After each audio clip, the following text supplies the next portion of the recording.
Welcome to Life Logic Zone, the home of powerful stories, sharp knowledge, and mind challenging quizzes. Stay watching. رات کے آخری پہر مدینے کے ایک محلے میں ایک معمولی سا گھر روشن تھا۔ گھر میں رہنے والا ایک نیک دل بڑھیا بی بی آمنہ اور اس کا یتیم پوتا حسان تھا۔ حسان ابھی 9 سال کا تھا، لیکن تقدیر نے اسے زندگی کا بڑا سبق جلدی سکھا دیا تھا: محنت، صبر اور اللہ پر بھروسہ۔ حسان روز صبح قرآن کی تلاوت کرتا، پھر مدرسے جاتا اور واپس آ کر محلے میں محنت مزدوری بھی کرتا تاکہ کچھ پیسے کما کر اپنی دادی کی مدد کر سکے۔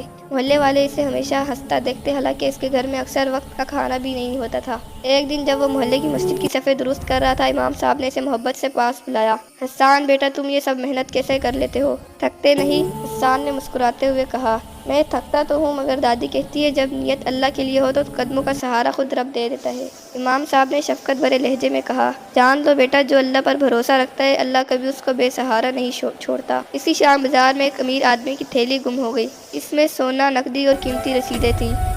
لوگ شور مچانے لگے کہ جس سے ملی ہوگی وہ کبھی واپس نہیں کرے گا۔ مگر اسی رات عشاء کی نماز کے بعد حسان نے امام کے ہاتھ میں ایک تھیلی رکھتے ہوئے کہا، یہ مجھے مسجد کے باہر ملی تھی، میں نے سوچا دیر نہ ہو، امانت فوری واپس کر دوں۔ چند لمحوں بعد وہی امیر شخص مسجد میں پہنچا۔